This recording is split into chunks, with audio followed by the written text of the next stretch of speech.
Okay, so let's see this one. This is a category 4 furnace. So that's most furnace we can see now. So it's high efficiency and more control. So there are many similar components between the mid efficiency and the category 4, and even like category 1. So like the blower motor, the burner, so almost the same. So the main difference in category 4, so is a secondary heat changer, the plastic or the PVC pipe, and the condensator drain. So that's most different with the other category furnace. So if you see there's a white pipe, there's a condensate water line, and a second heat exchanger you can't see, but you can see from here. So if you can see there's a condensate water collector pan, like this black one. Yeah, so this black one just cover the secondary heat exchanger inside. Yeah, so we can see it's different with the category 1 furnace. Is this one is there's a cover, it's like a pan there. Yeah, so if you see these 3 difference is with the other furnace, then you know this is a high efficiency. So so you should know, so every furnace we should have a power switch like this one. So this one just stick on the furnace. So but sometimes it's on the wall of the furnace room. So some old furnace may be on the ceiling, and some furnace may be outside the furnace room. So if there's no power switch, so you should point out. So because the code just require, so there's needed the power switch. So and normally this power switch is the power is come from the the control panel. Yeah, so there's a breaker. Yeah, so the breaker cannot service 2 or more different appliances. So for the furnace itself, it should have a breaker itself. Yeah, so the power switch is a different area. So you should if you cannot find it, you should ask the the owner. So normally the owner know where the power switch. And sometimes, so maybe there's a note there. It's for furnace, the furnace switch, and then so that one is for furnace switch, because sometimes this switch looks same with the light switch. Yeah, but the position is normally higher than the light switch. That you should know. I'll make a note there too, Sam. So Sam was saying, guys, that in your installations, they do require an actual dedicated service switch for the appliance, not mounted to the appliance, but the electrical code does allow for a breaker. If there's a panel board or a breaker between the entry of the room and the appliance, the furnace, that's actually acceptable. You might see that from time to time. So if you don't see a disconnect switch of an actual switch, but you see the panel board and the breaker right, as you enter into the mechanic room, that is actually acceptable. So, just be careful not to call that out. Well, that switch is technically supposed to be located by a stairwell, right? Oh yeah, so in fact, in Saskatchewan, so most of the power switch just around the stairs, the stairwell. So when you go through the from the main floor to basement, so normally it's just around that wall. Yeah, that's Saskatchewan. So we most the power switch there. Yeah, because that's why they call it the oh shit switch, so you can hit it and get out of the house. Yes, yeah. But in BC, so I find a lot of strange position. So sometimes even they put like the picture, just we cannot find the the power switch. Yeah, so when they hung the picture, they saw there's a switch there, but they don't know what's that for, and just hung the picture outside and cover the the switch. And when we go there, we want to find the power switch, so we cannot find. Yeah, so this is a little difference. So in Saskatchewan, so most time just like you said is just around the stairs, you know. Okay, yeah. So yeah, we forget to talk about the roll-off switch. Okay, the roll-off switch. So normally is we can see the pairs. So sometimes it's 2, sometimes maybe it's 4. Yeah, so the position should be around the burner here. Sometimes it's just the bottom here. Sometimes the side of the burner. Yeah, so if there's like the cover for the burner, so maybe the outside of the cover.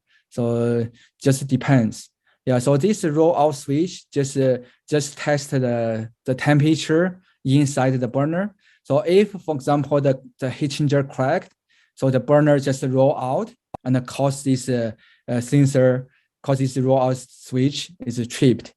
So this roll-out switch is a manual reset. So it's not automatic. Yeah, so if that means, so if it's a roll-out switch is tripped, so that's a big trouble. So you cannot just reset and then let the furnace run. So you should call the the gas fitter to go there and check. Yeah, so pressure switch, like we talked before too. So there's sometimes is one pressure switch only, and some is 2, and some even is 4. Yeah, so pressure switch, the function just tell us or tell the control board. So if the inducer motor running okay or not. So if, for example, inducer motor not running, or the air not push enough, so the pressure switch cannot fill, so it will not light the flame. So the condensate pan, so this we can figure out if this furnace is a high efficiency or not. Yeah, so sometimes it's clear. This cover is clear. We can see the copper pipe inside. Yeah, so if we can see the copper pipe, that means it's a secondary heat changer. So the primary heat changer we cannot see. It should be above this black pan. Above this the black pan, it should be around here, just like the category 1. So we have a picture show the heat changer. That's the primary heat changer. Secondary heat changer just behind here. So we cannot see this color. Yeah, but I think some York furnace, so they have the clear pan, so we can see inside. So that's a secondary. Electronic control board here. So for the new furnace, all the control board is in the blower compartment, just like that. So so because this area temperature is lower than the burner compartment, so it's the best area for the control board. You just make the the temperature is lower than the other area and save the the life for the control board. The winter motor, you call inducer motor.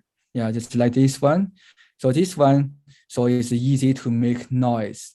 Yeah, it's just sometime maybe the noise came from the water, the condensate water. Yeah, if the condensate, this drain pipe, somewhere is clogged, the water will accumulate in the side of the housing here. So it's if the water goes inside, it cannot come out by themselves. So when the inducer motor running, you will hear the water noise inside. So that's normally mean the the water drain system is clogged. So if you met the problem like that, so should the the gas fitter or plumber go there and take the blower motor out and pull the water out and clean all the drain system and make sure there's no water just communicate here. Yeah, so that's a winter motor. 24-volt transformer. So normally, this transformer is normally no troubles. So if there's no fuse on the control board, so maybe the control board will be trouble. For example, if the short for some area, so maybe we'll burn the transformer, but normally not. Flame sensor.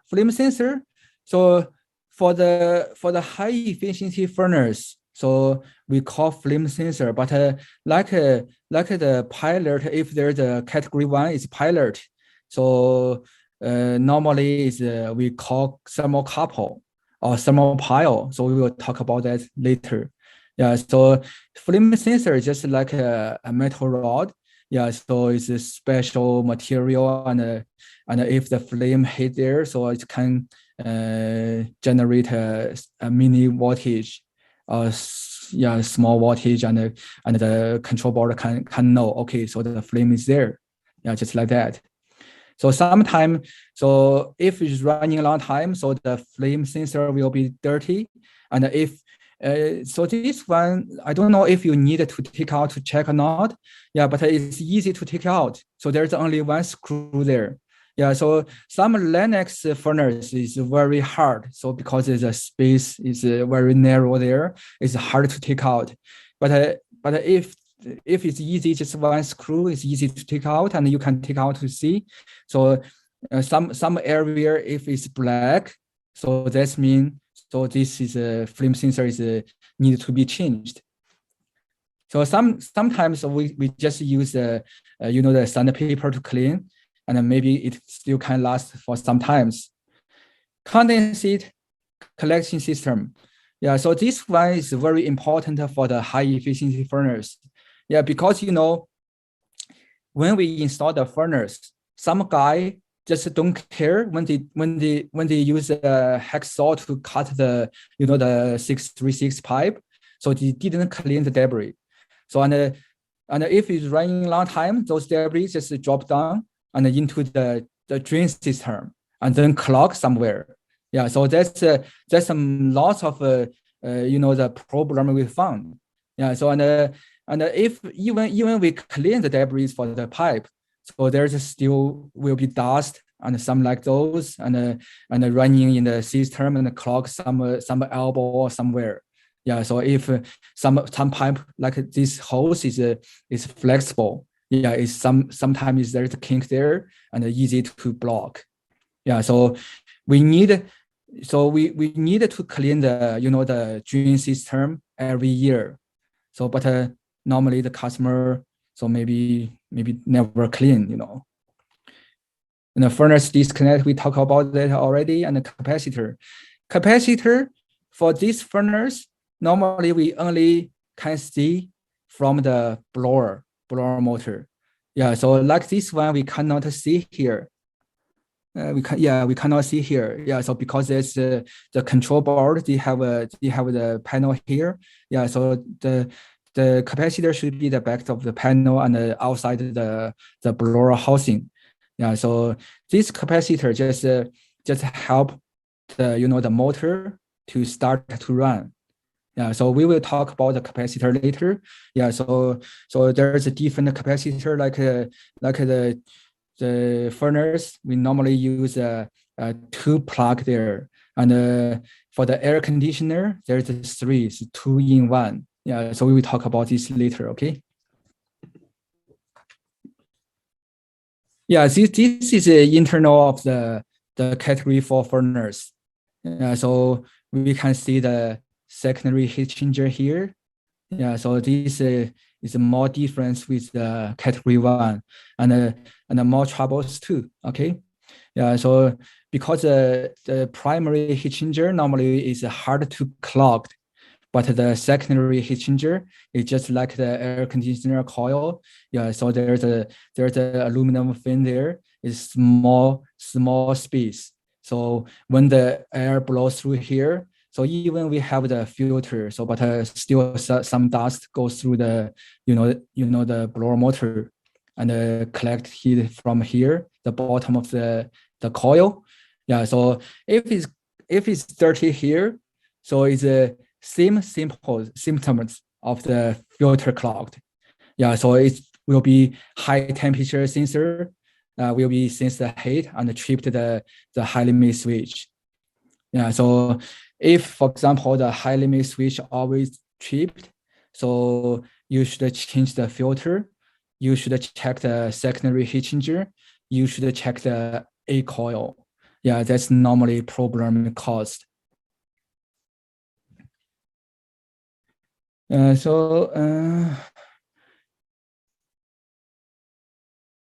sometimes, like this picture, we can see this motor. Yeah, so there's no openings on the end. So that's what I talked before. So you should check or take a picture for the end of the motor here. So because there's an AC motor, there's a small circulation hole there, and just make air circulation and cool down the coil inside. Yeah, so normally, so this area, the end of the motor will be very dirty. Yeah, so if you find that, you should make notes and let the customer know. And inducer motor like this one. So this one looks like we call the ECM motor. Yeah, so looks not like the AC motor, you know. Yeah, but if it's an AC motor, it has the same trouble like the AC blower motor. Yeah, so it will be dust or dirt collected on the motor end. Okay, so yeah, you see this burner is a new style. It's short. It's shorter than the category 1 burners. Category 1 burner is from here to inside here. Yeah, so that's easy to collect the dirt. So it's needed to service every year. But this one, normally the burner, the orifice is not clogged.